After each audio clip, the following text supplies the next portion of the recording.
શું કરે? ઉતર નીચે ઉતર. શું કરે તું? આવું નહીં કરવાનું બેટા. તને આ દિવસ જોવા માટે મેં મોટો કર્યો તો? આ તું શું પગલું ભરી રહ્યો હતો અત્યારે? અરે પરીક્ષાનું તો જે રિઝલ્ટ આવવું એ આવશે, પણ તું અમારા વિશે તો જરાક વિચાર. અરે પરીક્ષા જે એક છેલ્લો રસ્તો છે ભાઈ, આના પછીના ઘણા કમાણીના રસ્તા છે યાર. તું તને આ પગલા ભરવા માટે મોટો કર્યો છે? આપણે ધંધો શીખીશું.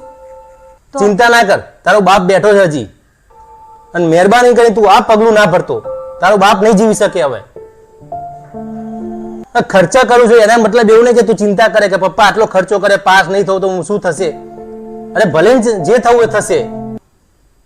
અરે કમાણીના ઘણા રસ્તા છે બકા. જો પરીક્ષામાં પાસ નહીં થવાય તો કોઈ એનાથી કોઈ ફરક નહીં પડવાનો આપણને.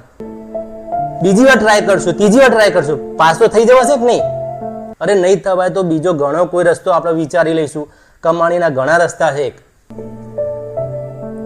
પણ આજ પછી આ પગલું ક્યારેય ના ભરતો. શું ભણવું જ જીવન છે? અરે ભણવા કરતા પણ બીજા પણ જીવનના આપણા લક્ષ્ય છે, પરિવાર માટે, સમાજ માટે. એવું થયું કે આપણે ભણવામાં ફેલ થયા કે આપણે જીવન જ નષ્ટ કરી નાખીએ, આપણે ખુદને જ નષ્ટ કરી નાખીએ. બકા એવું નહીં રાખવાનું. જીવન જીવવું જ પડશે. અને એવું નથી કે ભણવાથી જ. અત્યારે જે લોકો નથી ભણેલા એ લોકો પણ અત્યારે ઊંચા હોદ્દા ઉપર ઘણા લાખો રૂપિયા કમાઈ રહ્યા છે. એટલે એવું મગજમાં ના રાખતો કે ભણવાથી જ આગળ ના વધ્યો એટલે હું મારું જીવન નષ્ટ કરી નાખું, હું ખુદને નષ્ટ કરી નાખું.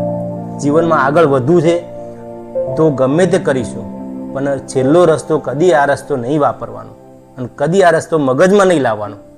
ઘણી મુશ્કેલીઓ, ઘણી આનાથી મોટી મોટી પરીક્ષાઓ આવશે બેટા, પણ જીવનમાં હંમેશા આગળ વધવાનું જ વિચારવાનું છે.